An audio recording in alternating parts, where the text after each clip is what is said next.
Et donc, ben oui, l'Auvergnat que toute la France attend, il a mis ses coureurs devant.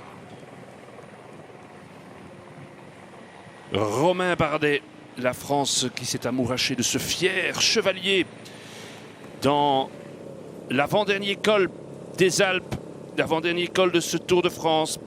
Lui et les siens vont abattre leur dernière carte, donc dans l'ultime col du Tour, ou peut-être avant cela dans la descente.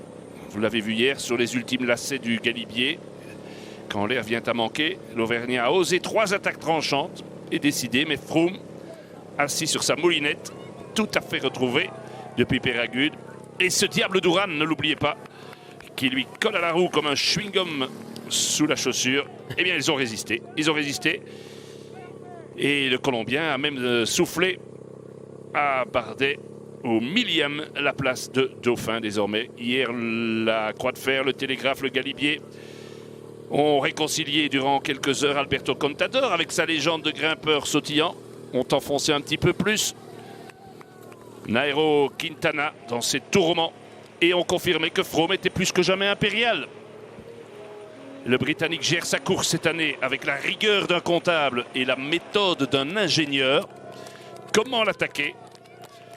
Eh bien, cette dernière étape de montagne, elle est à la fois classique avec le profil qu'on a pour le moment et inédite puisque jamais l'Izoard, dernier col du tracé 2017, ne s'était encore prêté à une arrivée au sommet. Le toit du Tour a fait mal à la tête de Harou hier, mais Harou a retrouvé des couleurs, il a mis beaucoup d'équipiers devant. C'est peut-être un signe d'un ultime barreau d'honneur. Tentative, oui. Il va nous rester cette descente dans laquelle sont les hommes de tête et la montée finale du col Izoard. 4 hommes. Tony Galopin, Lotto Soudal, Alexei Lutsenko, équipier du champion d'Italie, Harou. Romain Sicard, ce n'est pas le Romain que la France attend aujourd'hui pour l'équipe Direct Énergie et Atapuma. J'ai pas compris, Ben Castauer qui s'était relevé là. Axel Daumont, il a fait son travail.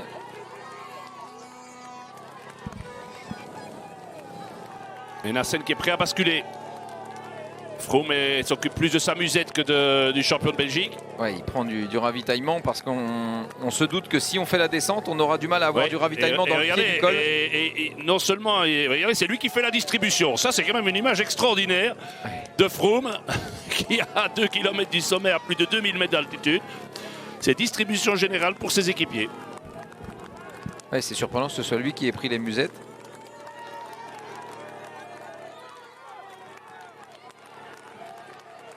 On rouvre une autre bordure derrière un autre éventail, pas une bordure, pardon, un autre éventail. Et Froome toujours avec ses musettes.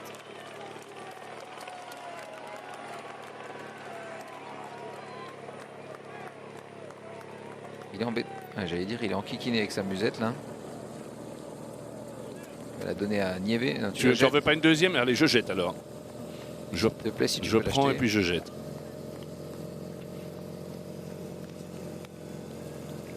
Qui reste pour l'instant, il n'a pas vraiment fait d'effort. Kirienka, il est là. Sur l'accélération, il a un petit peu reculé. Mais ça risque d'être un homme important s'il va devoir faire l'effort parce que dans le pied du col de l'Izoard, ce sont des rampes qui lui conviennent à merveille. Et si on veut faire un bon tempo et garder les purs grimpeurs pour le final, on va avoir besoin de Kirienka. Numéro 63, quoi, dont on n'a pas encore cité le nom. Matteo Bono. Et Nassen qui est prêt à faire son job. Nassen, Gastauer, la garde rapprochée. Alors, s'il vous plaît. Oliver Nassen. Et ça file. C'est 24 secondes l'avantage du quatuor de tête. 24 secondes sur le groupe Benoît et Chavanel. C'est Galopin qui est parti tout seul devant là, dans la descente. Il a pris quelques mètres en effet. On connaît les qualités de descendeur de Tony Galopin. Et qui peut être utile à Benoît, c'est pas mal vu. Ah ouais. Parce que si Galopin prend un peu d'avance tout à l'heure dans l'Izoard, pourquoi pas? Allez, c'est parti pour la descente.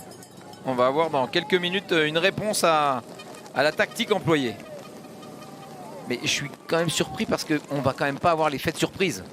C'est un petit peu ce qui est toujours intéressant aussi des fois dans une descente. C'est quand on surprend un petit peu tout le monde. Alors que là, en ayant vu ça, ils se sont doutés qu'il allait y avoir bagarre. Hein. Bon, il n'y a pas eu en tout cas d'attaque dans la montée du col de Vars chez les favoris. Ça, c'est déjà une évidence. On en a escamoté un. Ça a monté vite quand même, hein, mais pas d'attaque. Quelques mètres donc pour Tony Galopin, qui pourrait être donc l'équipier de Bardet la saison prochaine. Ah oui, mais si les choses se confirment.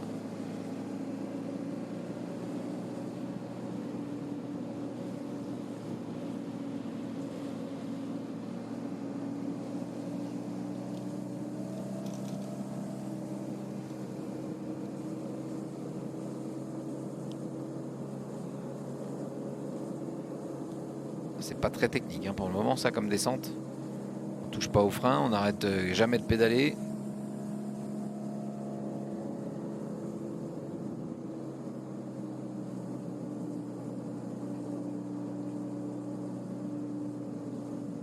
En tous les cas, cette offensive de Galopin, comme vous le disiez Rodrigo, ça permet quand même à Tige Benoît de rester au chaud, tranquille, ouais, très bien de ne pas en faire de trop. Et on connaît toute la première partie de l'ascension de l'Izoard qui est plein vent, en tous les cas qui est soumis au coup de vent. Donc en restant bien au chaud, c'est quand même un avantage. Hein. C'était au Puy que Galopin avait eu sa chance privilégiée par rapport à Benoît, je crois.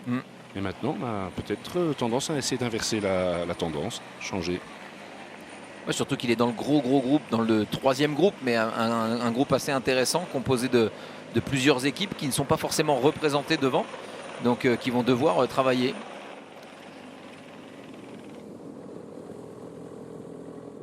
Il est évident que pour nos Belges, Pauwels, Benoît, qui sont les deux les mieux classés au général, les deux Belges les mieux classés, l'objectif n'est absolument pas, j'allais dire, à la Bookman de venir que Benoît et Pauwels n'ont pas pour objectif d'être 17e plutôt que 19e ou 15e plutôt que 17e. Mais ici aujourd'hui, c'est essayer de gagner cette étape.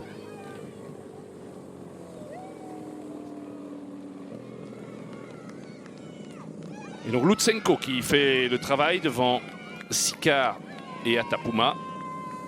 Et ces trois hommes sont signalés à 6 secondes de Galopin. En revanche, le groupe Benoît est désormais à 41 secondes. Ça va revenir avec 40 secondes de retard. Et c'est peut-être pas une mauvaise affaire pour Atapuma, ça. Oui, Atapuma qui est celui qui, sur l'étape d'hier, avait fait la plus belle impression.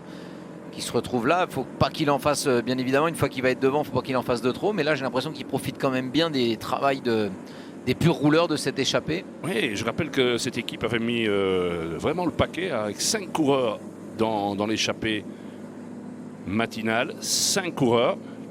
Et que compte tenu du profil des 3 dernières étapes, c'est sans doute la toute dernière chance pour cette équipe Emirates également de gagner quelque chose sur ce tour. Oui, là aujourd'hui il y a une opportunité, je ne vais pas dire en or, mais en tous les cas qui est en train de... On est encore loin de l'arrivée, mais une fois qu'on va être dans les contreforts, c'est que à la pédale. Hein. Si on est fort, c'est plus facile d'aller s'imposer au sommet de l'Izoard. Surtout quand on a le profil et les qualités d'Atapuma. 43 secondes, avantage de ce quatuor. Par contre, il faut qu'il arrive à bien rester dans les roues. Hein.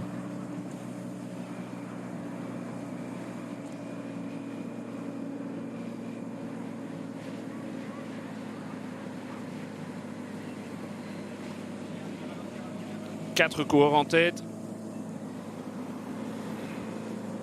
Mais quand je vois la descente, je me dis où va être le danger pour les coureurs de l'équipe Sky. Hein. Quand on voit ce genre de descente là...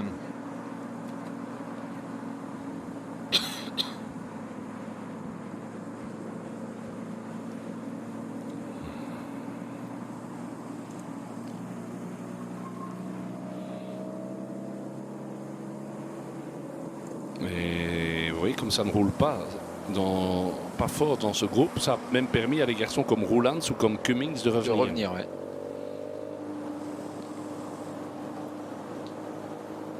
Une minute.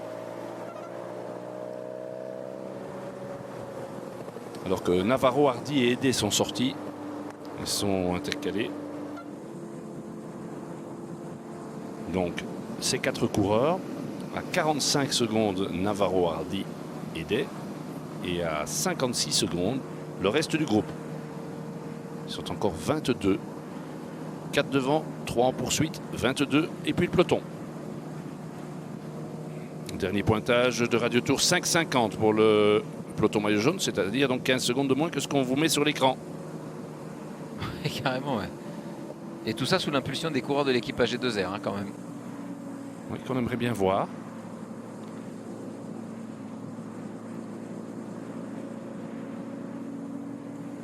Et pour moi, c'est presque comme s'il faisait la descente tout seul, là.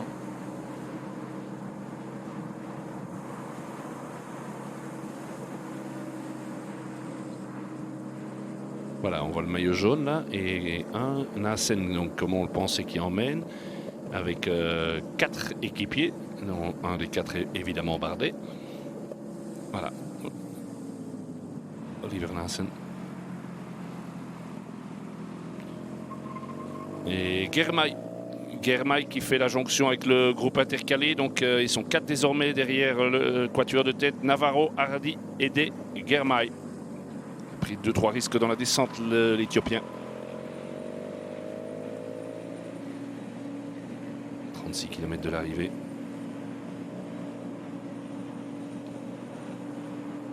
Sainte-Marie, hameau de Vars. Oui, mais je vois pas comment en effet on peut inquiéter.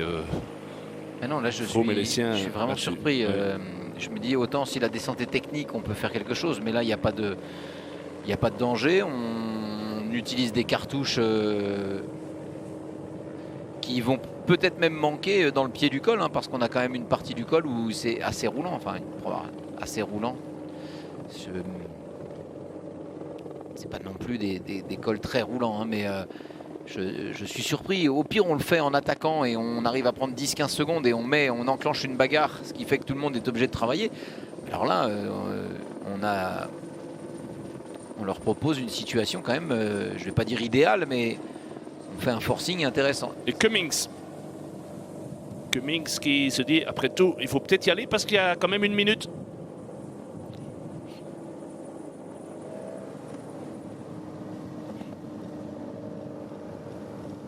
Donc, et l'écart s'est resserré entre le premier et le deuxième quatuor, 35 secondes. Mais le groupe Benoît est à 1 minute. Ah, c'est quand même un peu plus technique ici. Hein. Ouais, c'est le bas de la descente qui va peut-être peser un peu plus, mais on est quand même sur des grandes routes très larges. Même si vous prenez des risques dans les virages, il n'y a pas de. C'est pas très piégeux comme on a pu voir dans le Mont du Chat ou autre. Quoi. Et oui, c'est Lutsenko, champion du monde, espoir à Valkenburg, qui emmène.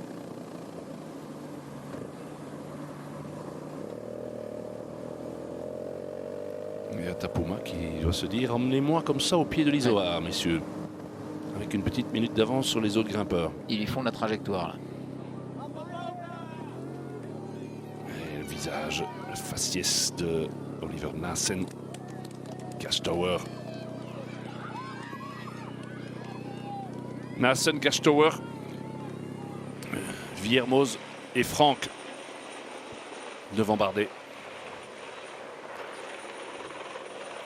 Ce qui est fou, c'est qu'on a des oreillettes et hier on dit à Bardet de ne pas attaquer dans le pied du col parce qu'il faut attendre, parce que ceci, cela. Et là on fait faire un gros effort. Allez, il va peut-être y avoir, on a quand même oublié Axel Daumont sur le côté pour l'instant. On va avoir Ben Gastauer qui est encore derrière Oliver Nassen.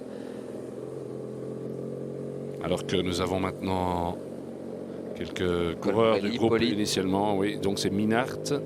Ou non, c'est pas Minart, c'est donc Colbrelli, Polite, et je me demande si c'était pas Martin. Ah oui, Je sais pas, Martin ou Smith. Ouais, peut-être plus quand même. Peut-être plus Smith, mais on l'a pas vu. On doit tourner une petite page de pub à 33 km de l'arrivée. Alors si vous voulez bien Bruxelles, on y va. Et puis on revient pour vivre la suite et la fin de cette étape en direct des coureurs qui sont dans la descente du col de Vars et qui se dirigent vers le pied du dernier col de ce Tour de France 2007. Le col de l'Isoar, juste après ces quelques messages.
18e étape du Tour, Briançon, col de l'Izoard.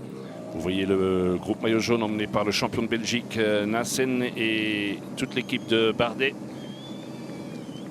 À un peu moins de 6 minutes d'un quatuor de tête composé du français Galopin, de son compatriote Sicard, de Lutsenko, équipier de Haru, et de Atapuma, le Colombien.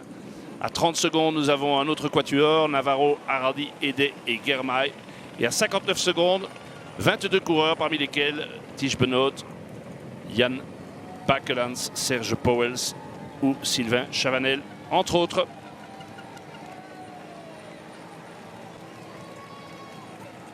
Ce qui est surprenant, c'est que Fabio Aru n'est pas dans la roue de son équipier. Il est un peu plus loin derrière. Je ne sais pas s'il va venir se replacer dans le...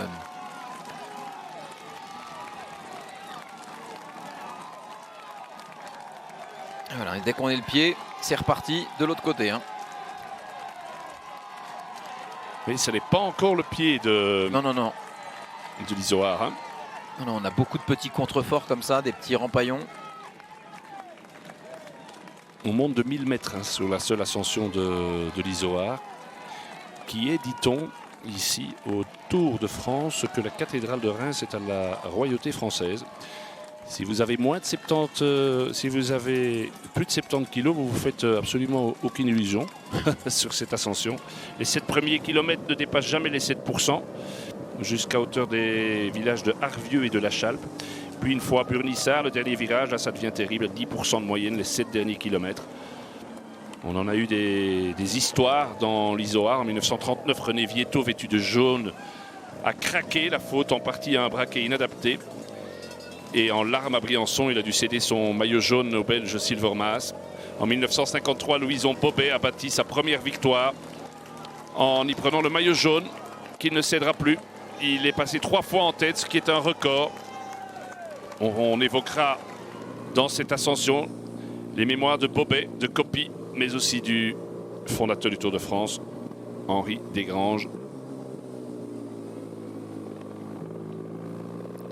Alors peut-être qu'on va faire essayer de profiter de ces petites remontées pour encore étirer un petit peu plus. Et Cyril Gauthier qui était devant. Ouais, qui se relève, il n'y a plus que Bakelans devant.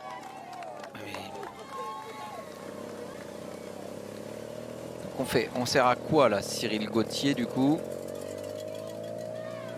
C'était déjà posé la question hier.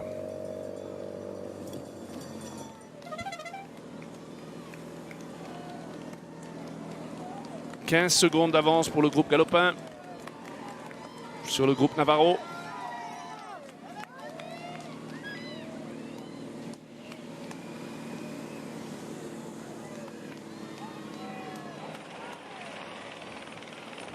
Allez, voyons ce qui s'y passe. Ça descend très vite, ça, c'est sûr. Mais est-ce que ça fait mal? Il y a une petite cassure, là.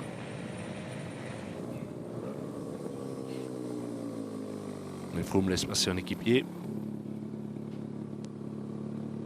C'est Gastower qui emmène. Gastower devant Mathias Franck, Vuillermoz, Oliver Nassen, Bardet.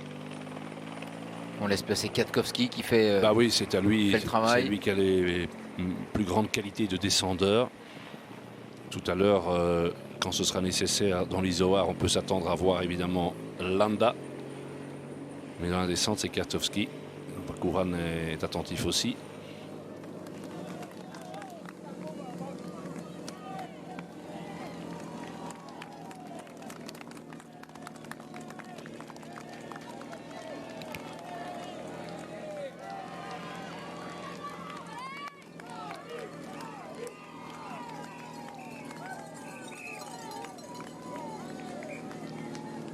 Le groupe Benoot est toujours à 56 secondes pour l'instant. Et voilà, 4 plus 4 égale 8. 8 coureurs devant. Et c'est Ede qui a fait le boulot. Énorme boulot d'Ede pour amener Navarro. L'étonnant Hardy qui se trouve là aussi. Et l'Éthiopien Germay. 8 coureurs en tête avec une petite minute d'avance sur leurs anciens compagnons d'échappée. Et 5,45 sur le peloton maillot jaune. Emmené donc par les équipiers de Bardet.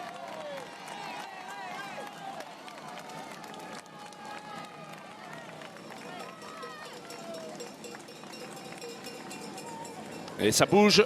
C'est Moinard, je pense, qui essaie de sortir avec Talansky. Backlands. Mollema. Ce sont les plus lourds, hein, les coureurs là, avec Roelands notamment, avec Minnaert.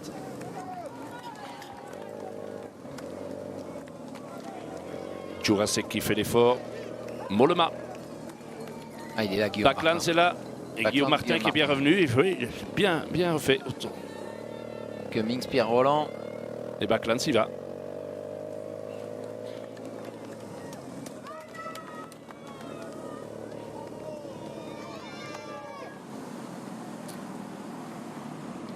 Voici les 8 coureurs de tête.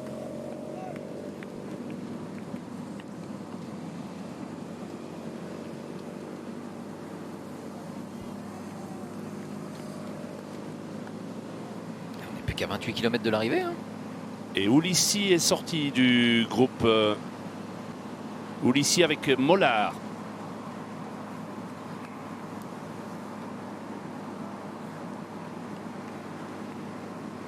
Alors que Edé essaye peut-être d'anticiper. Sicard dans la roue. Avec Hardy, Germay, Navarro, Galopin, Lutsenko et Atapouma dans cet ordre dans le tunnel. Et voilà le peloton maillot jaune emmené par Castower.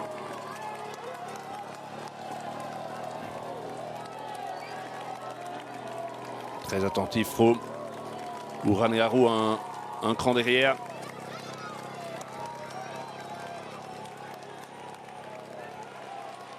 C'est Oliver Nassen maintenant qui va reprendre le relais là, peut-être. Non, il s'est replacé dans la route Ben Castower. La maison du roi. C'est là que, comme ça que s'appelle la localité dans laquelle se trouvent maintenant les coureurs.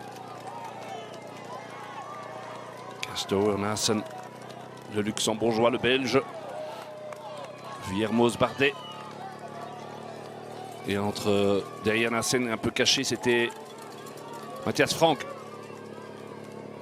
Et puis Kwiatkowski, Froome. Dans la roue de Froome, Nieve. Et encore du monde, hein, Landa. Et Nao qui est encore là aujourd'hui. Nao, absolument. Et un nouveau relais de Nassen. Direction l'Izoard, donc la montée finale qui fera 14 km 100. Donc les hommes de tête sont à 12 km et demi du pied du col.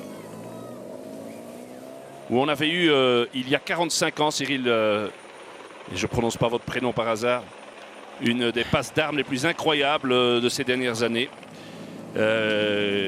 Puisque Cyril Guimard, déjà vainqueur de 2 étapes et porteur pendant 7 jours du maillot jaune, était décroché par les autres favoris sur les pentes du col de Vars qu'on vient d'aborder. Et il a pu démontrer ses qualités de descendeur. Le Nantais n'a pas mis longtemps à retrouver la tête de la course. Et on s'est retrouvé avec un duo, le Belge Merckx, ceint du maillot jaune, et le Français habillé du maillot vert, qui ont fait cause commune pour aborder le pied du col d'Izoard avec 1 minute 35 d'avance sur un groupe de 9 poursuivants. Et dans l'ascension, les deux hommes se toisent, se testent. Quant à 4 km du sommet, au plus fort de la pente, Merckx s'est détaché inexorablement. Le cannibale s'est imposé. On n'arrivait pas, comme aujourd'hui, ça n'est jamais arrivé au sommet, mais à Briançon, avec 1,31 d'avance sur Gimondi, qui l'avait rejoint, et Guimard. Dans la forme de sa vie, l'actuel sélectionneur de l'équipe de France allait l'emporter le lendemain à Valloire, puis contre la montre à Revard, avant d'abandonner peu après le départ de Belfort, les genoux usés. Alors que la place du Dauphin lui semblait promise, à Paris 3 jours plus tard, encadré sur le podium par Gimondi et Poulidor, Eddy Merckx s'offrait un 4e sacre. C'était donc en 1972. Il y en a eu des histoires comme ça, mais l'homme, le Français, et peut-être évidemment que Bardet voudra tenter de s'en inspirer. Aujourd'hui, l'Izoard ne peut que nous faire penser à Louison Bobet, modèle de volonté, de méthode, de conscience professionnelle, vainqueur du Tour à sa 6e tentative, récompense de sa ténacité. Il a réalisé alors l'exploit sans précédent de gagner 3 fois de suite. Sa première victoire a coïncidé avec le 50e anniversaire de l'épreuve. C'était un coureur de tempérament, inquiet, fébrile, hanté par la crainte de décevoir, et qui enthousiasma la France par son ardeur et son panache, ses envolées, là où on arrive maintenant dans l'Izoard, son col préféré, éblouissant dans le triomphe, mais c'était aussi le point fort héroïque dans la défaite. Et puis, Cyril, avec de nouvelles méthodes, il est venu rompre avec l'empirisme, il s'est attaché les services d'un soigneur personnel, ce qui n'existait pas. Il se déplaçait même à bord d'un avion privé, ce qui était quand même un peu injuste peut-être pour ses adversaires. Et il restitua au cyclisme, comme Charles Pélissier bien plus tôt, une certaine aristocratie. Louison Bobet, dont le nom est indissociable à l'Isoard. Et évidemment, la France attend que Bardet s'en inspire. En est-il capable? Toute la question est là. Toute la question est là. Il y a 2 courses dans une. La course pour la victoire d'étape. Et la course au maillot jaune. Et Galopin n'est pas content là. Galopin n'est pas content parce que ça ne s'entend pas. Ça ne roule pas. On n'a plus beaucoup d'écart. Hein. On n'a plus beaucoup d'écart maintenant. Oh, il est fâché, Galopin. Et c'est Cummings qui roule. Avec Jurasek dans la roue. Brambilla, Roulands qui fait le travail pour Benoît. Regardez, il y a 2-3 coureurs devant. Et c'est avec qui s'exprime? Avec Navarro et Mollard. Navarro, ouais.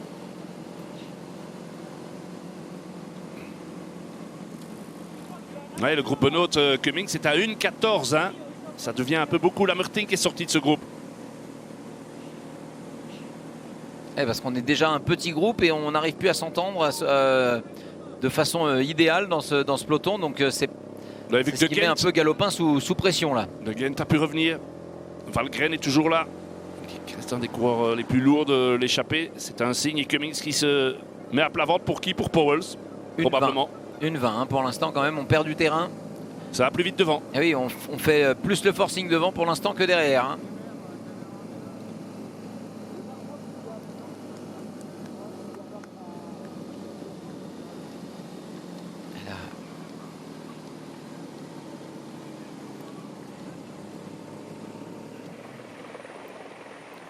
Lutsenko, Hardy et le dernier, c'est Sicard. Non, c'est Hardy, Edet et voilà, et Lutsenko qui sont partis à l'offensive. Et là, on sent que les relais sont bien plus appuyés. C'est ça qui fatiguait un petit peu Galopin, c'est que Navarro, lui, ne voulait plus rouler. Il y a Edet devant, alors que c'est Edet qui avait fait le gros travail pour ramener Navarro. Ouais, mais c'est presque Cummings tout seul là. Hein. Il n'y a pas beaucoup de relais. Kozataïev qui apporte un bidon à Valgren.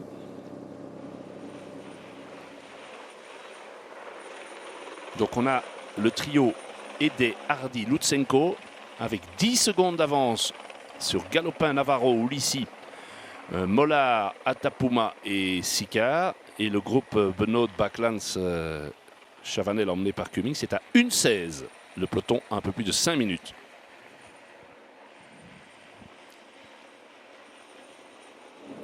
Et on continue ce gros travail. Pantano, que de peloton maillot jaune.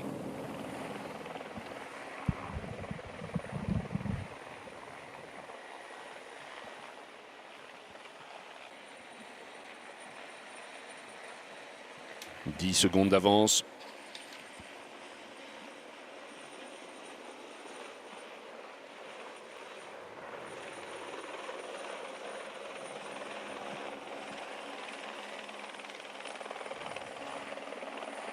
Superbe image que vous offre ici l'hélicoptère. On n'aura pas le temps tout à l'heure, évidemment, à hauteur de la casse déserte à 2,5 km du sommet, de s'attarder longtemps sur la stèle Bobet et Copy.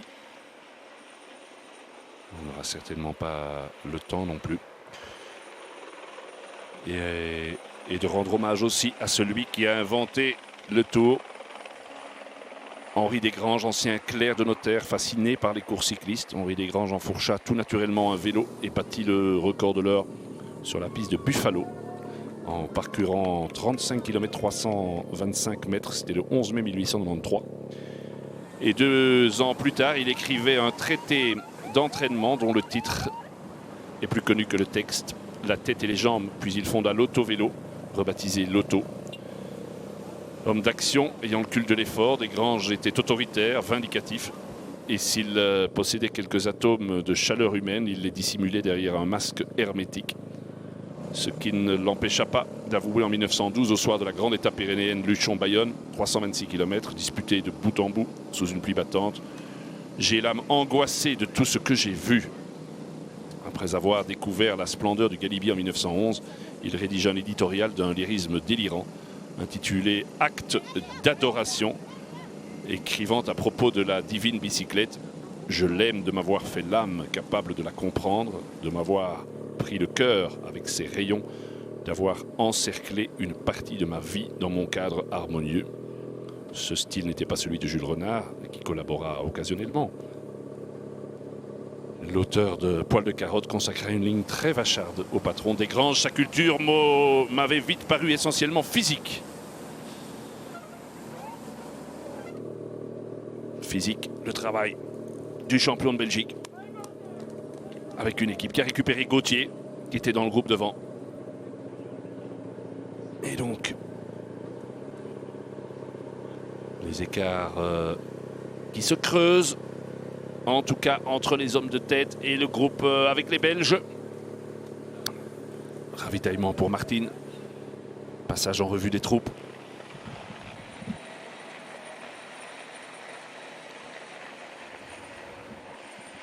Et les superbes gorges très spectaculaires du Guil. Vous découvrez là. 20 km 700 de l'arrivée. C'est-à-dire pour les hommes de tête 6 km et demi du pied du col hors catégorie.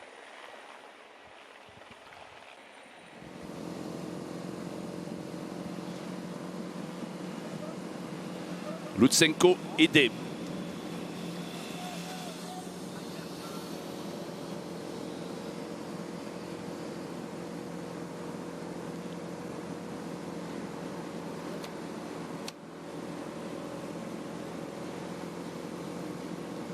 J'essayais de me poser un petit peu les questions. Pourquoi l'équipe AG2R a pu prendre les commandes de la sorte? A-t-elle pu instituer une grosse offensive? Enfin, on s'attendait à une offensive dans la descente parce qu'il y a une zone technique, parce qu'il y avait quelque chose de dangereux. Alors je me dis, est-ce que l'objectif finalement, c'est pas de se dire, on essaie finalement de rentrer pour se dire que prendre du temps, c'est prendre des bonifications? Mais on a pris quand même un gros risque d'attendre autant. Et je suis vraiment surpris là. Ici, certaines scènes du film Le Bossu de Philippe de Broca avec Daniel Auteuil ont été tournées donc, dans ces murs de ce château de Queyras. Superbe demeure qui servit longtemps de prison aux bandits et aux femmes accusées de sorcellerie ou de magie avant qu'elles ne soient jugées et brûlées. Hardy qui a raté le coup. Lutsenko aidé. Mais le groupe galopin n'est pointé qu'à 15 secondes. Ouais, c'est peut-être pas plus mal d'être dans le groupe derrière qui sont plus nombreux hein, dans ce genre de longue gorge.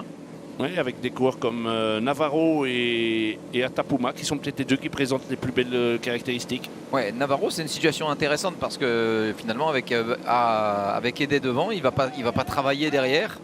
Il va faire toute cette partie de gorge en phase un peu de récup. Là où les autres doivent travailler. Et le gros groupe derrière qui continue de perdre du temps. Hein. Oui, et ça veut aussi dire qu'il n'y a plus que 3 minutes environ entre le groupe Exactement.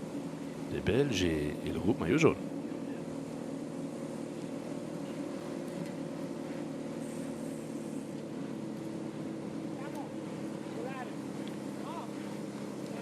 Ah bah, ils veulent pas rouler devant et ils veulent pas rouler derrière.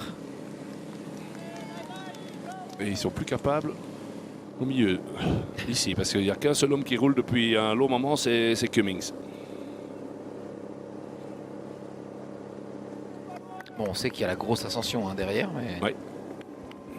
Et là, à mon avis, Cummings a dit à Powell, écoute, toi maintenant tu récupères, tu fais assez d'efforts, tu bouges pas, et on a toujours Minart et Martin. Hein. Oui, oui, bien au chaud là-bas. J'aimerais bien voir le deuxième groupe pour savoir ce que fait Navarro, parce que j'étais en train de me dire que Navarro n'allait pas rouler derrière parce que Aidé est devant, mais Aidé ne roule pas non plus devant. Donc en gros, on a un homme seul. Ce serait bien de voir ce qui se passe dans ce deuxième groupe aussi, qui travaille.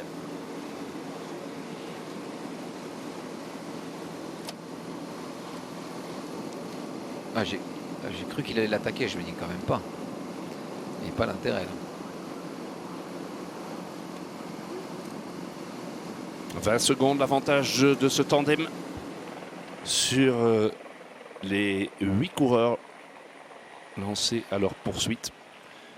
Parmi lesquels, et donc aujourd'hui, il y a un Italien, et c'est Diego Ulissi, qui est le seul, peut-être, marcher sur les traces de son glorieux aîné, qui est Fausto Coppi, dont la stèle se trouve à 2 km 200 du sommet. Coppi qui connut la gloire dans l'Isoard en 49, quand il avait viré en tête au sommet du col avant de laisser gagner Bartali à Briançon le jour des 35 ans de son rival de toujours. Ça, il fallait quand même le faire. Et il avait connu le désespoir en 51, engagé sur le Tour quelques jours seulement après le décès de son frère Serge, victime d'une chute mortelle au Tour du Piémont, psychologiquement détruit, physiquement mal préparé. Coppi avait frôlé l'élimination 5 jours plus tôt entre Carcassonne et Montpellier. Terminera 10e à 46 minutes de Coblet à Paris. Mais il sauva l'honneur en gagnant à Briançon après avoir dompté l'Isoard. Coppi, Bobet. Ça, c'est la mémoire du Tour. Dans l'Isoard, Merckx évidemment, Silvermas, Thijs. Et on peut continuer, encore des noms: Robic, Paramontes, Fuente, Van Imp. Que des grands noms, que des grands noms. Mais aujourd'hui, on risque peut-être d'avoir un vainqueur surprise. Très surprenant. Oui, il y a encore beaucoup d'incertitudes sur le déroulé final de cette étape. Parce que là où on pensait que on allait quand même laisser une avance conséquente à cette échappée, et finalement c'est l'équipage E2R La Mondiale qui a pris les commandes dans le col de Vars et qui depuis est aux commandes avec Oliver Nassen, avec Ben Gastauer, et qui fait que l'écart diminue fortement. Et à Tapuma, pas un relais, pas un effort de trop. Hein. Et ni Navarro, alors on roule pas devant et pas derrière pour les Cofidis pour l'instant. On joue le grand bluff. Les seuls qui roulent vraiment à bloc pour le moment, ce sont ceux-ci. Alors Gauthier qui était devant, le fait se rapproche. Et il roule.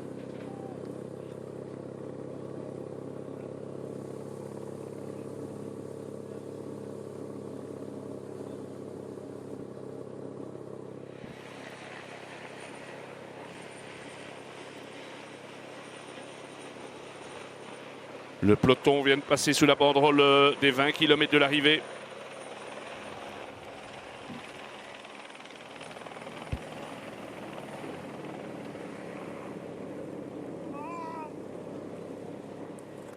Peloton à 4,25. On nous annonce le groupe galopin à 35 secondes du tandem Edé Lutsenko.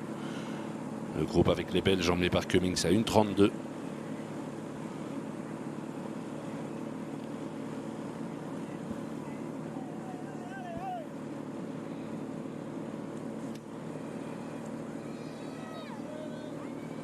Un beau Tour de France, Nicolas Edé, hein, pour un coureur quand même qui, rappelons-le, pour la deuxième fois consécutive, ne devait pas prendre le départ du Tour.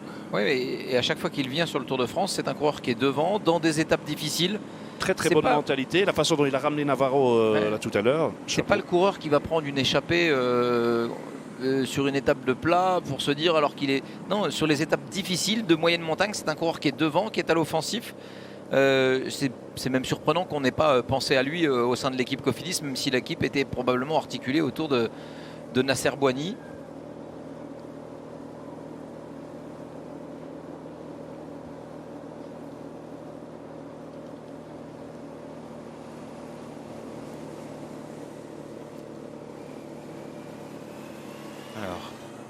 Alors, non, Navarro ne roule pas. Hein.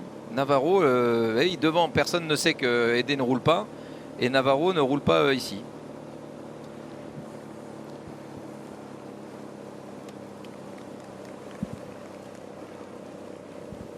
Et Ulissi qui fait le travail, hein, une grosse partie du travail avec Rudy Mollard, avec Tony Galopin, pour essayer de revenir. Atapuma qui reste bien évidemment au chaud. Est-ce qu'Edé doit laisser partir le troisième à travers la Flandre à Waregem? Oui, Lutsenko. Ah ben voilà, là on roule pas devant, mais on roule pas derrière, mais oui. Lutsenko était probablement trop fort. Mais Nicolas Hédé avait fait un gros travail hein, pour ramener Navarro tout à l'heure.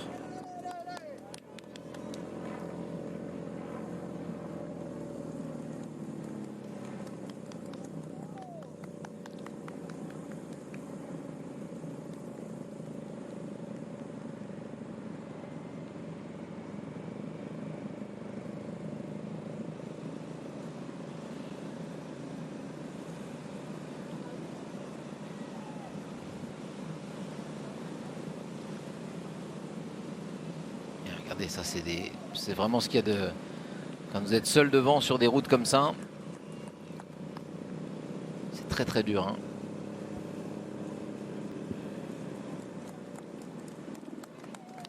En faisant ça, c'est pas pour aider tout à l'heure à roue. Hein. Bah, non, et une fois de plus, oui, je comprends pas forcément. Mais c'est qu'il n'y a peut-être pas de tactique. Hein. On a peut-être dit on met des hommes devant et on joue l'étape parce qu'on ne sait pas ce qu'on veut faire. Hein. Et ça c'est, on peut l'entendre complètement. Hein.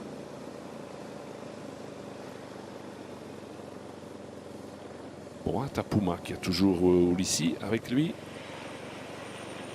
C'est Ulissi d'ailleurs qui a pris quelques mètres. Mais oui, le 20 juillet, c'est aujourd'hui. C'est aujourd'hui le 20 juillet. Et demain, fête nationale belge. Et un Kazakh seul en tête, Alexei Lutsenko, victime d'une lourde chute en début de tour, qui a pansé ses plaies et qui est maintenant en tête de cette étape de légende. Bon, mais messieurs, si c'est pas dans les 14 km qui viennent, ce ne sera jamais. Alors, Navarro qui sort. Et j'allais dire, on va peut-être Navarro et Atapuma, les deux plus costauds. Ah oui, ça, oui. Si on veut gagner l'étape, il faut à un moment donné y aller parce qu'on est quand même à 40 secondes. Et Galopin doit y aller, hein, parce que je me disais qu'on allait peut-être faire attaquer Navarro pour rejoindre Hédé qui était maintenant intercalé. Et toute cette vallée qui se fait vent d'eau. Oui, on est encore là à un endroit où il y a du braquet, mais là on est vraiment au pied. Hein. Et on approche, ouais. Voilà. Lutsenko qui y est. Il y est, Lutsenko. Voici donc l'Izoard. Sommet à 2360 mètres. 34e fois de son histoire. Pour la 34e fois de son histoire, le Tour à bord de ce géant des Alpes. Mais pour la première fois, l'arrivée sera jugée au sommet. On avait fait le Galibier en 2011. L'Izoard en 2017. Navarro. Regardez le relais. Qui revient sur Hédé. Il va être utile. Ah oui, là, Hédé, je pense qu'il va faire un gros relais. En plus, on va prendre vent de face à cet endroit-là. Mais c'est pas Atapuma, hein, c'est Ulissi qui est avec. Oui, Atapuma qui est juste là, c'est bien vrai. Et c'est parti pour le relais de Hédé. Hédé, Navarro, Ulissi. Et puis un. C'est Galopin qui travaille derrière. Galopin, mais qui a moins de qualité de grimpeur que ceux qui sont devant. Ouais, Galopin, il va avoir besoin de trouver son rythme. Mais c'est vrai que les meilleurs grimpeurs sont plutôt Navarro et Atapuma. Et c'est Atapuma qui sort là. Oui, Atapuma qui revient tout seul. Ah oui, là, de Colombien. 2-2 en effet. Cofidis et Biretz. Ah oui, il est revenu très facile, impressionnant. Très hein, à l'aise, Atapuma, oui. Très à l'aise. Lutsenko.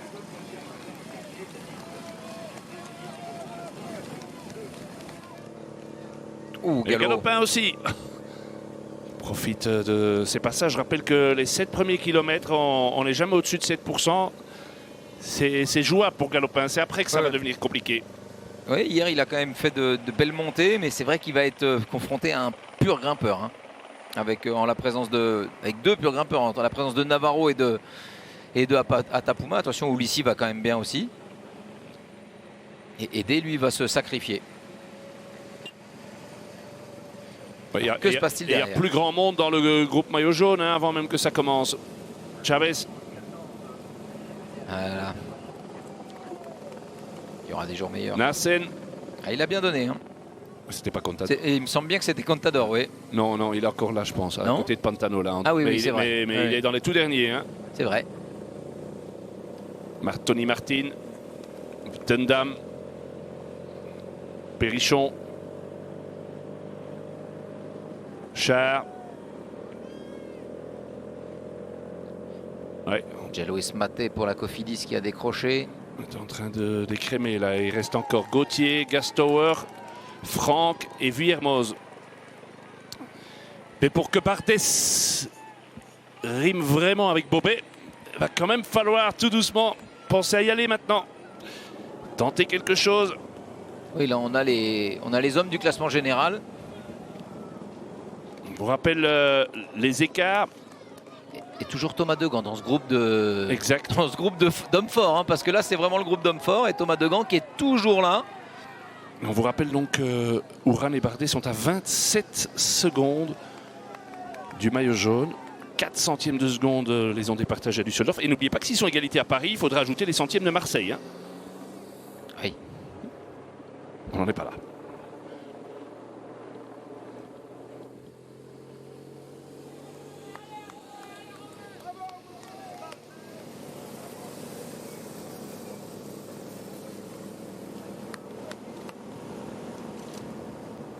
Dans l'étape reine du Tour 2011, c'était pas Andy Schleck, c'était déjà un Kazakh qui était passé en tête, c'était Maxime Iglinski.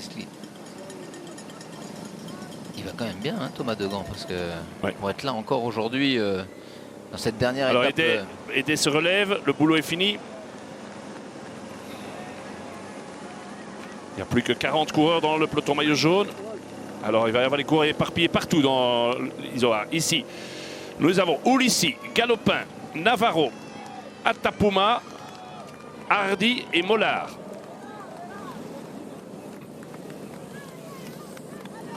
Kirienka, Kirienka, c'est normal. Kirienka.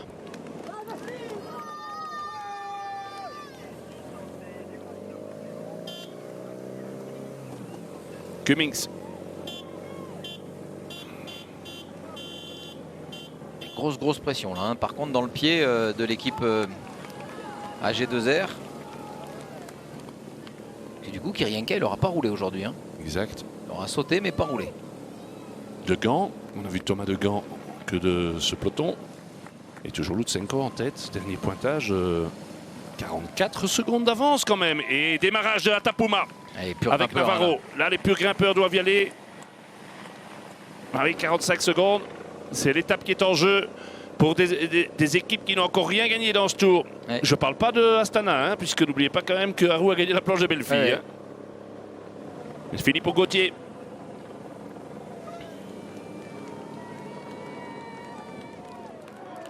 Donc on a vu que Thomas Degand s'accroche en queue de peloton maillot jaune.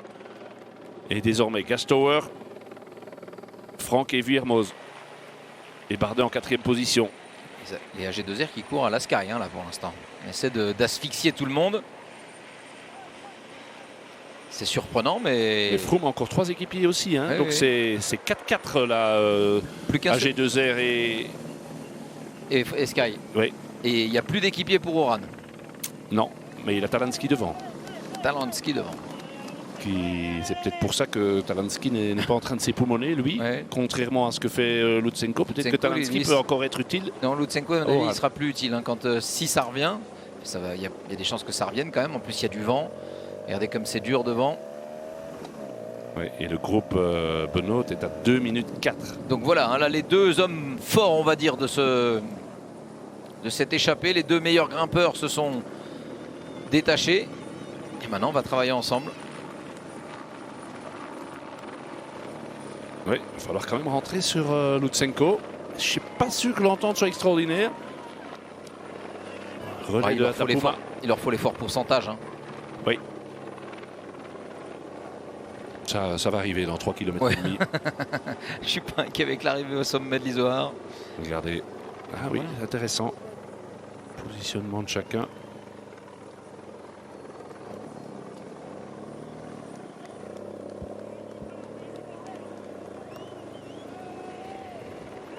Et Galopin fait l'effort pour essayer de revenir sur Atapuma et Navarro. Et Enao qui n'était pas trop bien jusque-là, aujourd'hui, il est présent. Il est dans la roue de Froome, juste Ouais. devant Nieve et Landa. Et Kwiatkowski est toujours là. Hein. Et voilà Galopin, à son rythme, qui revient, fait Course intelligente en gérant très bien, très bien. Et Galopin, il va jamais se mettre dans le rouge. Il sait que ses qualités, elles sont ailleurs. Il n'a pas l'explosivité des grimpeurs. Mais il est régulier. À son rythme. Et c'est suffisant pour revenir sur les purs grimpeurs.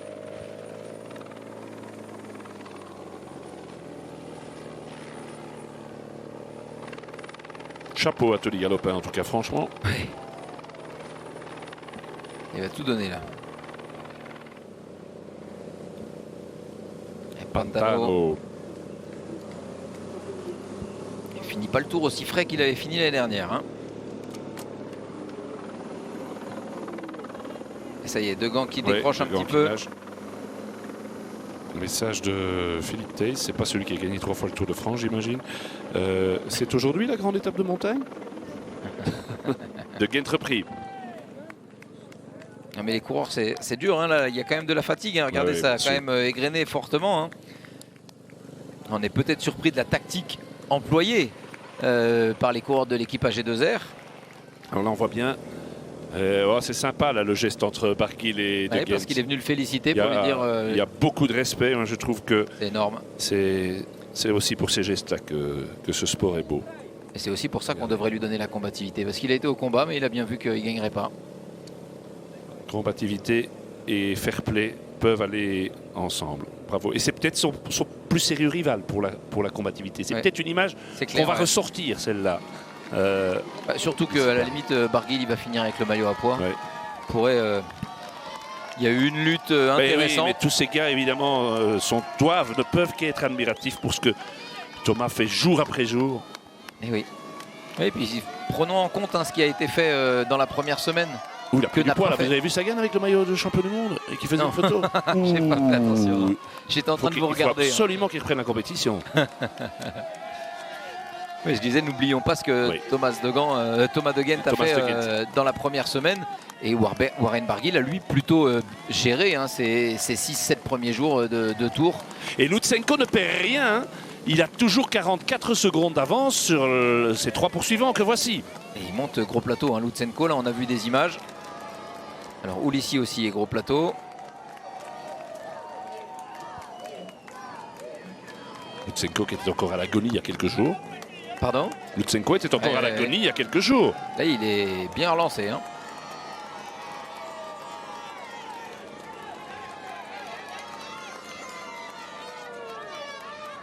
Parce que ça va commencer à faire un petit moment qu'il est... et c'est toute la difficulté de cette ascension. Regardez, c'est une longue ligne droite avant qu'à un moment vous puissiez tourner à droite dans la zone des sapins. Et c'est là qu'on va retrouver des très forts pourcentages. Oui, parce qu'on n'a encore rien vu. Hein. C'est à partir du village de Brunissart, qui est en fait le dernier village. Et alors avec une ligne droite démoralisante. Et alors à 2 km de l'arrivée, la casse déserte et ce paysage... incroyable, minéral. Alors, 10 km de l'arrivée pour l'homme de tête, Lutsenko. À 45 secondes, le trio Galopin, Navarro, Atapuma à 1,5. Donc pas loin, hein, 20 secondes derrière le trio. Hardy, Ulissi, Mollard. Le groupe Benoît, Bakelans, Powels, Mollema et Feiyu Betancourt est à 2 minutes 5 désormais.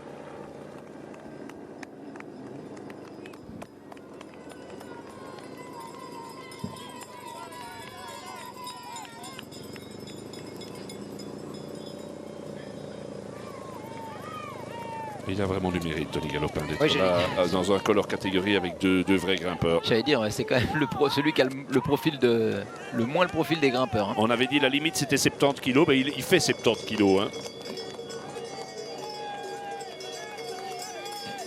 Et je dirais les coureurs ont de la chance. Hein. Aujourd'hui, ça se monte vent d'eau. Alors c'est aussi plus difficile, plus dur, parce que même quand vous êtes dans les roues, ça monte déjà un cran plus vite. Les poids des 3 coureurs qui sont devant, Cyril. Galopin 70. Ouais, après j'aurais dit Atapuma 56. 60, Navarro 61. 61. C'est quand même 10 kilos d'écart. Ouais. Il faut les monter, hein, les 10 kilos là-haut. Il faut quelques watts en plus pour les monter. Hein. Et Lutsenko ne doit pas être tout léger non plus, remarque. Hein. Il m'a l'air d'être un beau bébé. Hein. C'est vrai, vous croyez? J'aurais dit 72. 72. 95. Non, il a 70 kilos. 70 aussi. C'est le poids au début du tour, hein, parce que après, vous savez, il faut quand même pas perdre trop de poids hein, dans le tour. Oui, mais des coureurs, mais des coureurs perdent du poids. Oui. Il n'y a que les consultants qui en prennent parfois un peu, mais pas vous. Hein. Quoique. Oui, quoique. Je me suis pesé avant de partir, je referai un état des lieux en rentrant. Et pourtant, on a couru. Hein.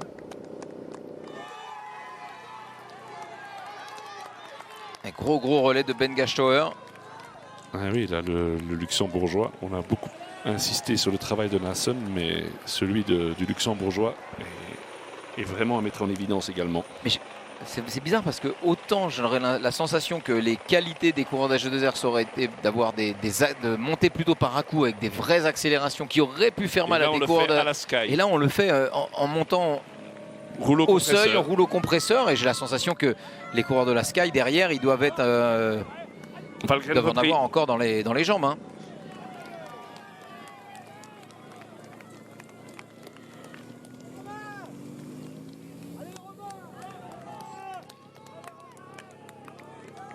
Oui, chaque coureur qui est repris dit ça. C'est une nouvelle attaque d'Atapuma.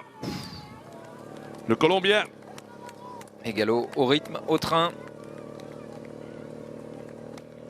C'est Navarro qui craque un petit peu là.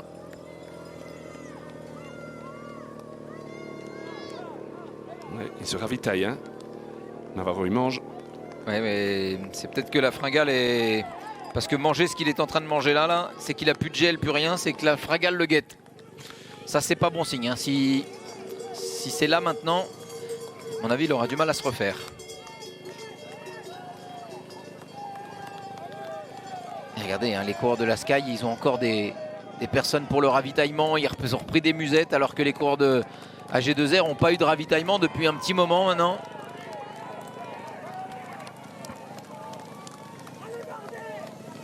Atapuma qui jusqu'ici n'avait fait qu'une seule expérience, Cyril, dans le Tour de France.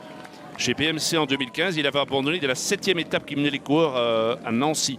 Son meilleur classement dans un grand tour, c'était l'année dernière, 9e du Tour d'Italie, où il avait vraiment flirté avec la victoire, 2e, 3e, 4e d'étape. Il fut aussi 2 fois 2e d'étape sur la Vuelta, donc il est dans les grands tours souvent passé tout près.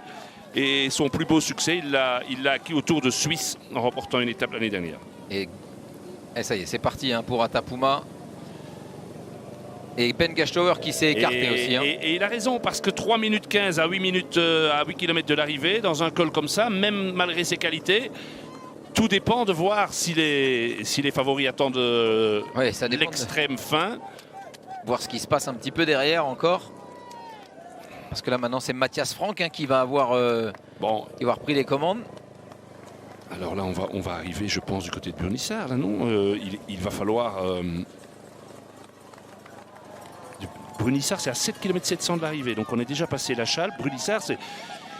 Tout le monde dit qu'à partir de Brunissart, il ne faut plus hésiter, il faut y aller. Et regardez, il revient. Hein. Là, je vois pas comment on pourrait aller le rechercher 3 minutes hein, maintenant. Un vrai grimpeur comme ça. Oui, et puis quand on sent le coup de pédale, on sent qu'il est encore... Né à Túquerres, en Colombie. Il n'a pas souvent gagné dans sa carrière, il a 4 victoires.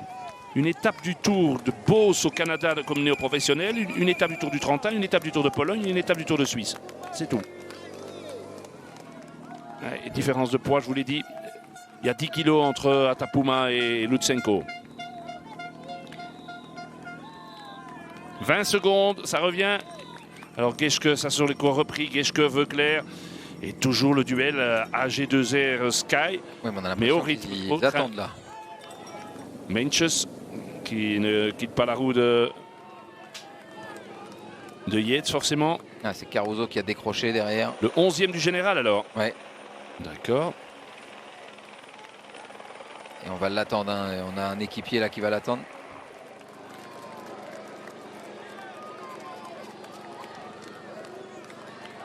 Franck a donc pris le relais de Gastauer. On a encore perdu une unité. On a encore, oui, et je pensais qu'on allait avoir un petit peu accéléré à ce moment-là, et j'ai l'impression même que c'est les coureurs de l'équipe Sky qui remontent petit à petit. Bon, il y a encore Bakelans devant, hein. Oui, mais Bakelans, il plus tellement devant, à mon avis. Une minute devant ou 30 secondes devant, il doit être maintenant.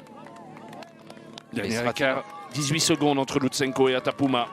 Sera-t-il en mesure d'aller redonner un gros relais à Romain Bardet? Attention, là on arrive maintenant sur les pourcentages petit à petit les plus compliqués. Hein.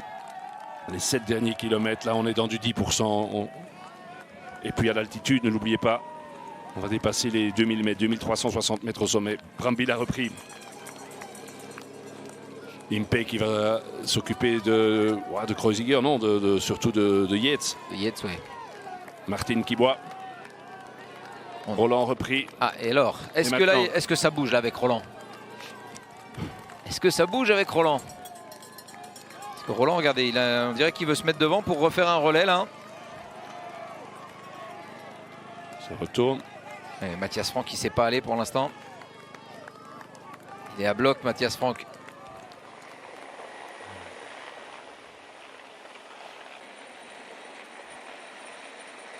Atapuma qui fait un peu son retard, hein, mais qui plafonne un petit peu. Oui, il va falloir attendre les vrais pourcentages les plus raides, hein, pour qu'il puisse revenir. Ah bah non, Roland, il a repris. Backlands, on a vu. Et voilà, c'est là-bas. Atapuma est là. Et là, on voit que la pente est en train de se durcir considérablement. Ouais, ça va être, là où ça va être le plus raide, c'est quand on va commencer à rentrer dans les sapins. Sur la route, là, sur la droite, là-bas, on va commencer à rentrer dans les sapins et c'est là qu'on va avoir les pentes les plus raides.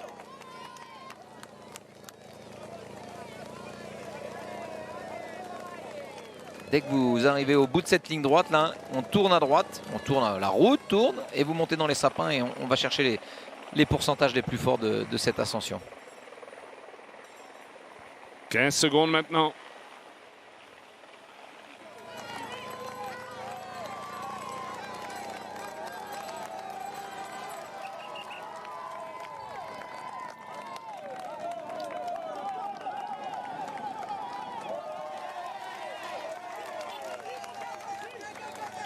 Il n'y a pas des écarts encore très flagrants, hein.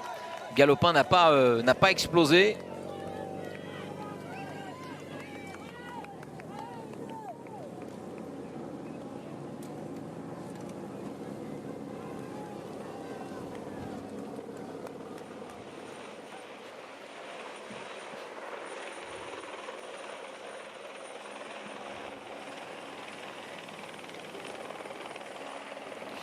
Henao lâché. Le vainqueur de Paris-Nice est lâché. Ouais, qui n'aura finalement jamais été d'un grand secours. Et Backlands, donc, qui maintenant s'est mis à rouler. Les téléspectateurs se demandent si AG2R n'est pas en train de rouler pour Froome. Ils sont de plus en plus nombreux à se poser la question. Enfin, moi, honnêtement, là, je ne sais pas quoi dire, hein. Je suis vraiment surpris de l'attitude, de la tactique choisie. Alors j'espère, en tous les cas, je ne sais pas, mais que ça va déboucher sur quelque chose pour eux.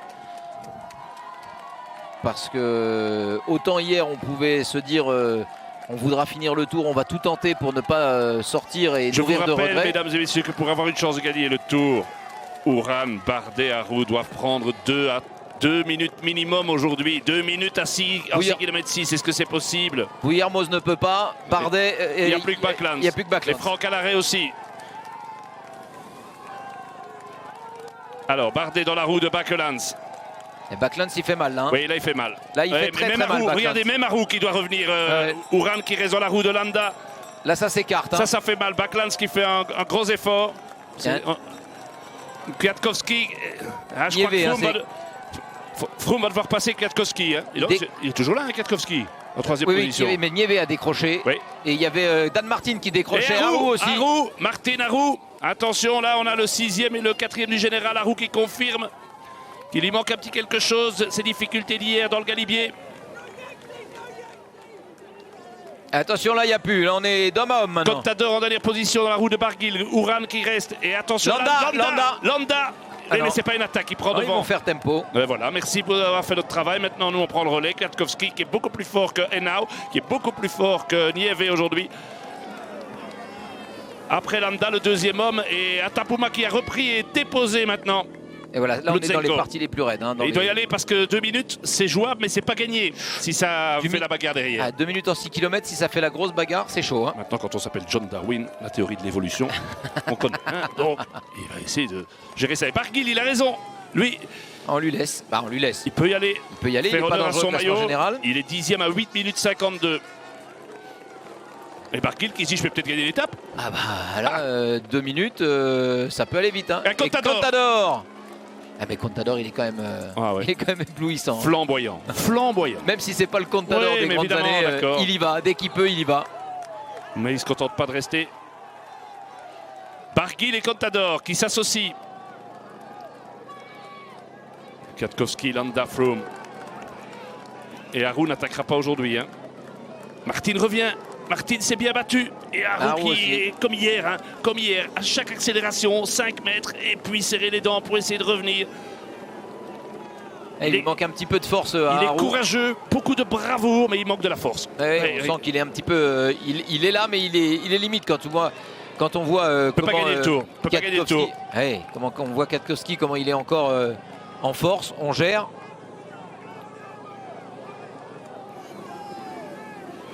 Quintana qui est un peu mieux qu'hier apparemment. Et Haroun revient une première fois.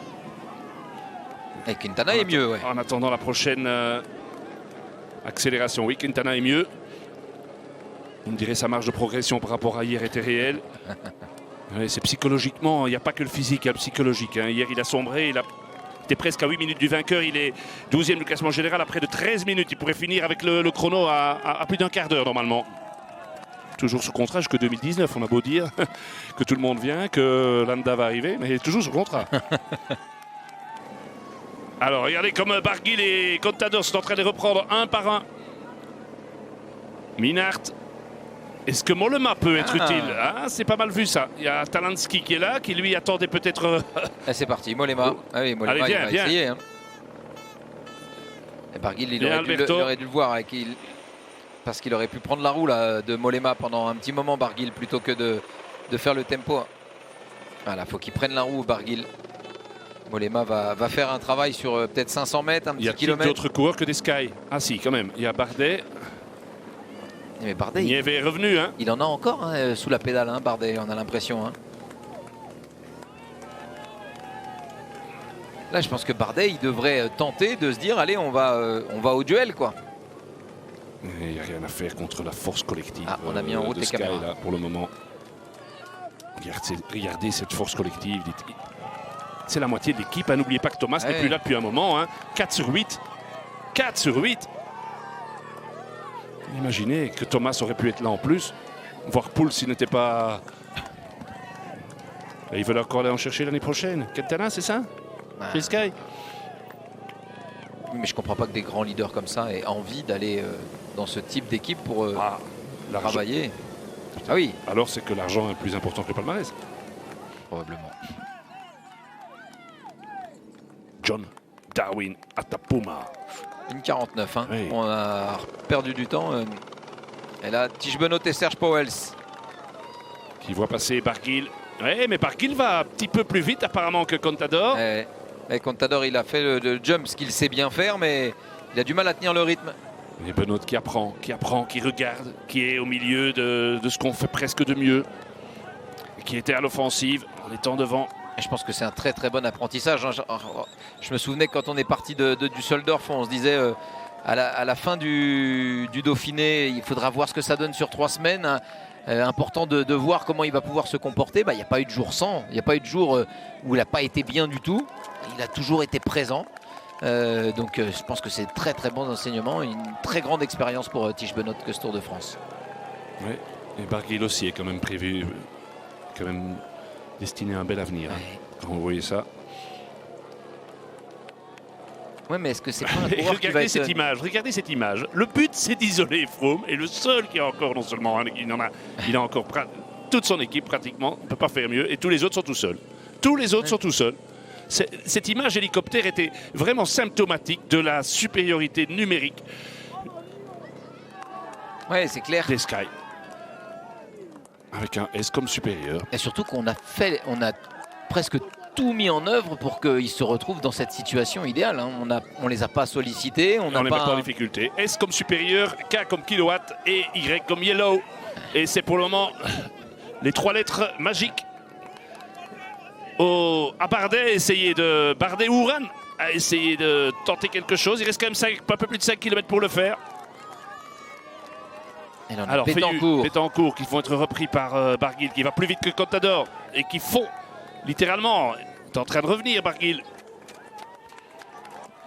Il n'a pas encore perdu hein, la victoire d'étape. Attention. Non, c'est... Il le sait, Barguil. Il est survolté. Il se dit qu'est-ce que j'ai à perdre. J'ai gagné mon tour, j'ai mon maillot à poids, c'est dans la poche. J'ai gagné mon étape. Et attaque de Martin. Voilà. Celui-là. Oui, et oui, une bordure et une chute. Sans quoi, c'est finalement lui qui a le plus souvent attaqué. Ah bah oui, il s'est pris une bordure et une chute. Sans quoi, ce serait lui qui mériterait presque sur ses performances d'être sur le podium. Lui. Et surtout que tout à l'heure, par ses attitudes. Surtout que tout à l'heure, il a décroché. Donc ça veut dire que dès qu'il sent que c'est possible, il tente. Ouais, mais vous avez vu comment Sky gère, c'est impressionnant. Benoît. Ouais, Talansky n'aura été d'aucune utilité pour Ouran. Hein. Et Harou qui est encore en train de décrocher derrière. Hein. Harou, Et Kwiatkowski n'a toujours pas lâché. Ah oui, c'est reparti. Kwiatkowski qui fait exploser Harou.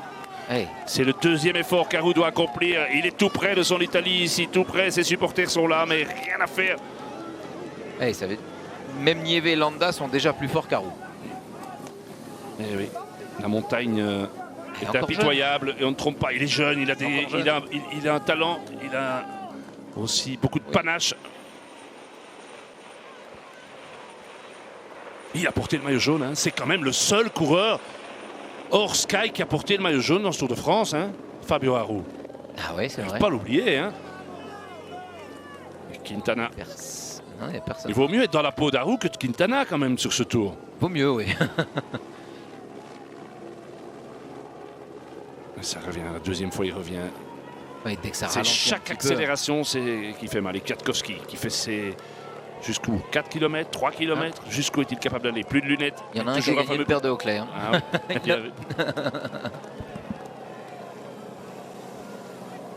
Et regardez ce décor, je vous disais, paysage minéral, casse déserte.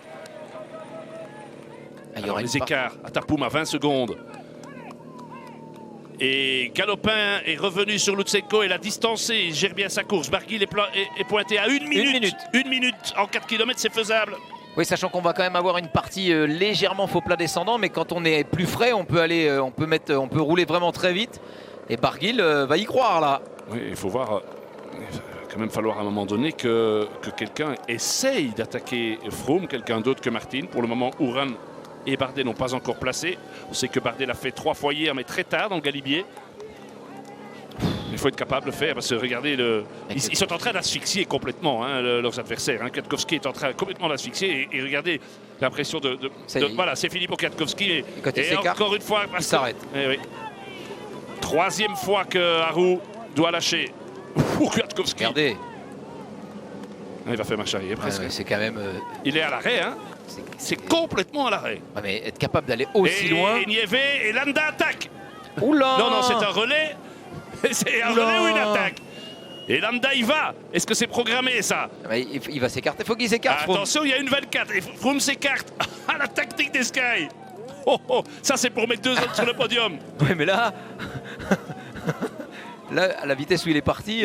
Il y a une solution dans le futur, c'est d'inviter, de mettre 3 coureurs de moins chez Sky. Il remet une petite dent. Et Landa, le meilleur grimpeur du Giro, est aussi le meilleur grimpeur du Tour de France. Et c'est encore Dan Martin qui y va.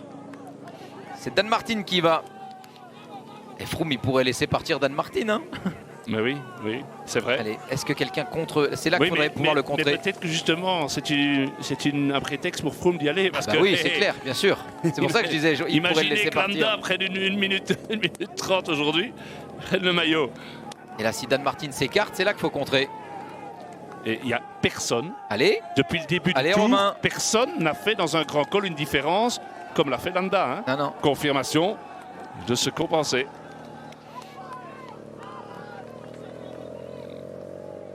Landa va aller gagner l'étape.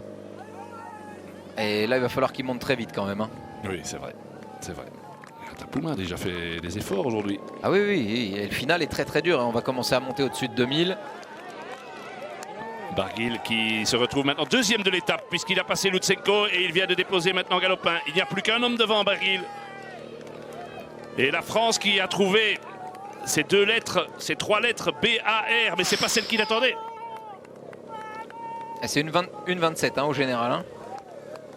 Une 24. Une 24. Une 24 le retard avec des bonifs en haut. Hein. Et Martine qui... Heureusement qu'il y a Martine. Hein. Oui, mais est-ce que Bardet arrive à tenir la roue de Froome? Là, il est revenu dans la roue. Oui. Et Contador, Mainches, c'est Yates qui lâche. Yates doit lâcher. Allez, il y a quelqu'un qui doit tenter là entre Uran et Bardet. Non, ils ne sont pas capables. Et Landa. Et avec ce style saccadé, au courage, au caractère, Fabio Aru de Sardaigne. Parce que là, si loin. Le premier qui doit quand même bouger, c'est indirectement presque Bardet. Parce que s'il y a quelqu'un qui doit sortir du podium avec cette attitude-là, ça serait probablement lui. Hein. Je dis pas que Uran a plus de chance, mais au chrono, pour l'instant, c'est lui normalement le meilleur. Il a 57 secondes de retard sur Bardet, Landa. Mais s'il y a des bonifs, attention. Et regardez, il revient même sur Barguil. Hein. Il va gagner l'étape. Et c'est Mainches. Première attaque de Mainches. Mainches attaque, 8e du général. Mais surtout, il a vu que Yates s'était lâché. C'est le maillot blanc qui se joue. Non, Yates c'est dans la roue de... Yates c'est dans la roue de Froome. Pardon, autant pour moi.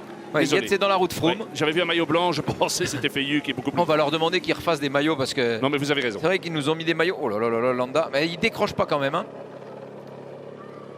Froome, je pense qu'il est serein. Il sait que s'il veut rentrer, il peut. Mettre Landa sur le podium à Paris. Et Froome qui se deuxième fois qui... Allez-y messieurs, allez-y. Ah oui, allez-y. Quand même pas rouler sur son équipier. Allez-y, évidemment. Et Bardet il va... pour le moment, celui qui est le dindon de la farce, c'est peut-être Bardet. Hein, pour le moment, sur ce qu'on voit là. Surtout compte tenu de tous les efforts effectués par AG2R. Et si Landa se rapproche, il faudrait que Bardet fasse un meilleur chrono que Landa. Et c'est pas loin, il voit les voitures là, Warren Barguil. Et sur le temps de pause qu'il y a, il faudrait voir un petit peu ce qui est capable d'aller... Où est Landa aussi là hein.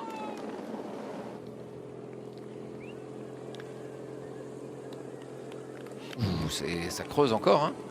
Oui, oui. Et ça y est, c'est parti. L'attaque de Bardet. Attaque de Bardet. Chronique d'une attaque annoncée, c'est maintenant qu'il joue son va-tout. Le tout pour le tout. Aux 3 km. Comme je le disais, mieux vaut l'Isoar que jamais. 2 km et demi. Froome et Uran. Martin Contador. Et au moment où Aru était en train de revenir pour la 4e fois. Mais Bardet est à 2 mètres. Il y a 2 mètres. Et aucun problème, il mouline comme il sait le faire.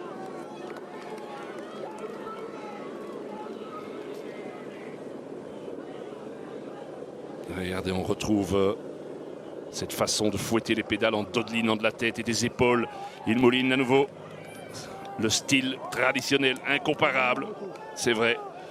Un jour, Cyril Guimard a dit, quand je vois Froome, taquin, il me fait penser à Guylain Lambert. On ne le voit pas souvent hein, en danseuse comme ça depuis un mois. Mais l'attaque de Froome. Et voilà, l'attaque de Froome. Et Chris Froome qui y va et Uran ne peut pas y aller. Et c'est peut-être maintenant que le Tour de France est en train de se jouer. Et il va revenir sur Landa. Attaque de Froome. Et personne n'est capable d'aller dans la roue du maillot jaune. Regardez, Bardet il va maintenant avec Uran. Mais Froome a creusé un petit écart dans ce décor lunaire. Et là ça va rouler en plus. Hein. C'est la partie où on peut remettre gros plateau. Et il faut qu'Uran va passer. Uran va passer, Bardet limite. On l'attendait. Ah oui, on l'a dit. Bardet a essayé, c'était timide, il n'y avait pas assez de force. Hier, il n'avait pas contré une seule fois hier. Il a fait juste... Attention, le point de la situation, Atapouma en tête, à 11 secondes Barguil, à 36 secondes Landa, à 55 secondes le maillot jaune. Ah mais... À 2 km de l'arrivée, ils sont tous dans un bichoir, tous en 1 minute. Tout peut encore arriver pour la victoire d'étape. Et la maillot jaune s'envole. Et Uran qui revient, très puissant. Ouais, Uran est puissant. Uran, parce que... Uran est très fort. Ah oui, il va rentrer. Solide, Uran. Oh, il va le faire péter. Oula. Et retour de Froome sur Landa. Et on se retrouve avec les 4. Landa. Oh, ben, tout le monde est regroupé. Tout le monde est regroupé. Et maintenant, qu'est-ce qu'on fait? Et voilà, Barguil qui revient sur Atapuma. Mais attendez, si on joue pour la 3e place, il y a encore 4 petites secondes à prendre. Oui, oui, ils vont peut-être revenir hein, sur les 2 derniers kilomètres. C'est long là encore. Hein. Il va y avoir encore des attaques. 36 secondes. Oh, oh. Faut voir maintenant ce qui va se passer. Est-ce qu'il va pas avoir un moment d'accalmie entre eux? Mais Froome la veut, cette victoire.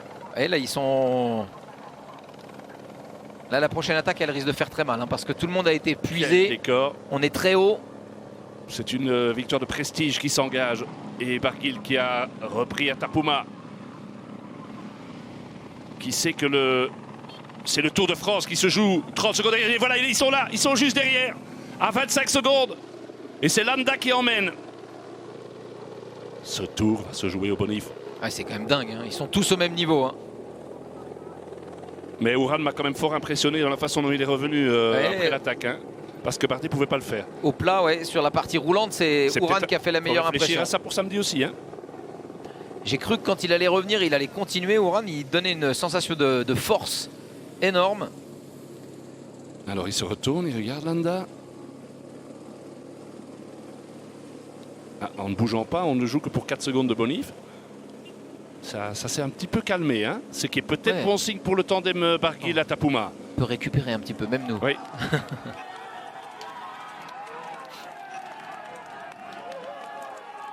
Oui, recreuse un tout petit peu l'écart. Il reste 1200 mètres, 30 secondes. Et imaginez le tour des Sunweb. Oh. Ils viennent gagner celle-ci. Ah oui, Matthews 2 et Barguil 2. Oui. Comment est-ce possible d'être idiot comme ça? 20 secondes.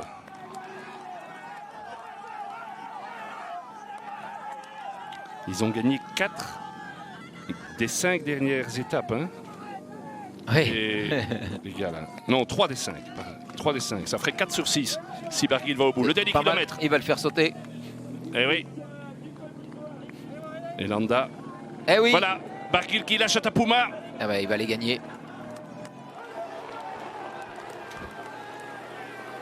Et est-ce que Sky va se souvenir que Barguil a roulé avec pour lâcher Arou? Non, là, je pense qu'ils sont dans leur course. Et... Non, mais maintenant, c'est trop court hein, pour rentrer. Barguil est... Barguil n'est pas en train de s'écraser, donc je pense pas qu'on puisse rentrer. Tout à l'heure, sur la grosse attaque de Landa. 22 secondes, hein, il suffit.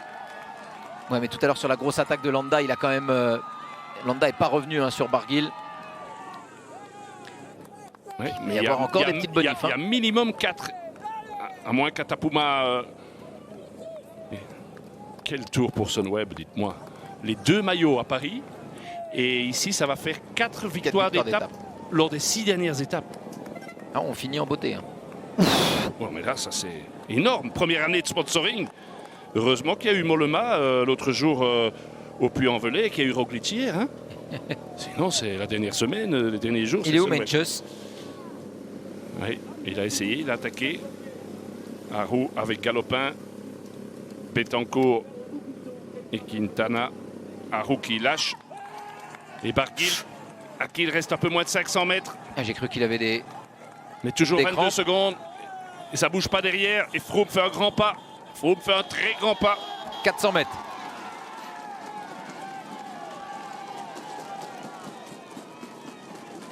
Landa, Froome et Uran va sur ses qualités de finisseur. Et c'est Meintjes qui est là. Hein. Je crois que c'est Meintjes qui est juste derrière ce groupe-là. On voit la Contador, on voit la Yates. Ouais. Et Barguil va gagner. Oh oh. Déjà vainqueur à fois de l'étape la plus courte. Un sourire radieux. Et attaque de Bardet. Attaque de Bardet dans les derniers mètres. Qui joue de tout pour le tout. Barguil devant, Bardet derrière. Oh là là, quel Tour de France pour ce garçon. Ouais. Quel Tour de France pour le Breton. Oh. On attendait l'Auvergnat, on a le Breton. Et quel sourire radieux. Quel moment de plaisir, de bonheur intense. Ah, une grosse graine de champion là. Hein. Il va devoir revenir sur le tour avec d'autres ambitions aussi, lui, même si son problème de chrono. Est-ce que c'est comme ça est-ce que c'est pas comme ça qu'il est le plus fort quand il court comme ça à l'instinct qu'il y va? C'est vrai. En tout cas, c'est gagné. C'est gagné. Elle est bonne Yves derrière. Et Bardet qui est en train de rentrer sur Atapouma. Ah oui, attention parce que là il y a les secondes. Hein. Atapouma est en train de s'écraser. C'est Bardet qui va les prendre. C'est Bardet qui va prendre les secondes et peut-être Froome aussi. Et c'est peut-être. Non, c'est Froome qui va les. Non, c'est Bardet. Oh là là, le sprint. Oh, il lui coupe presque la trajectoire. Bardet. C'est Bardet qui prend. Et attention, Courant a peut-être perdu 2 secondes là. Il faudra voir ce que vont faire les chronométreurs. Bardet qui reprend la 2e place, qui revient à 23 secondes, avec 4 secondes de bonif. Vous imaginez, mesdames et messieurs, nous sommes à 2360 mètres d'altitude. Nous avons grimpé ce monstre, ce géant des Alpes, qu'est l'Izoard, hors catégorie. Et ça se joue aux bonifications. Ouais. Et Meintjes qui va reperdre encore une petite trentaine de secondes aujourd'hui. Ce sera à 2 minutes. Hein, Meintjes se rapproche à 2 minutes. Oui, il ne perd pas, il se rapproche, il ne va pas perdre. Non, Meintjes est déjà passé la ligne. Oui, donc Meintjes se rapproche. Il ne perd pas. Oui.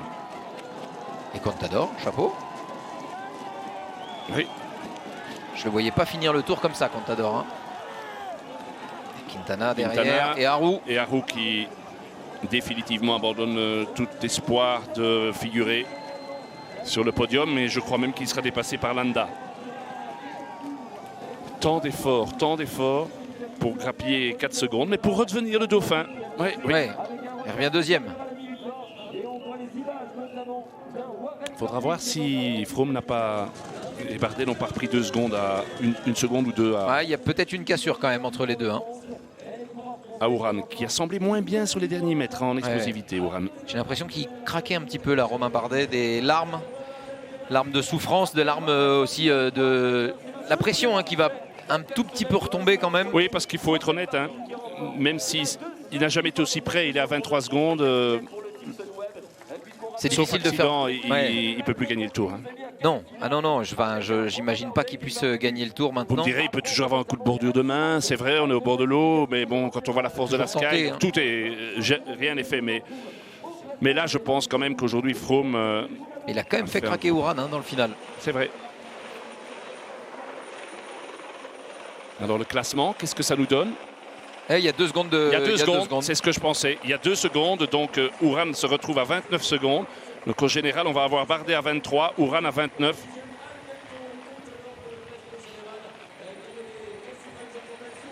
Il n'y a pas de petit profit.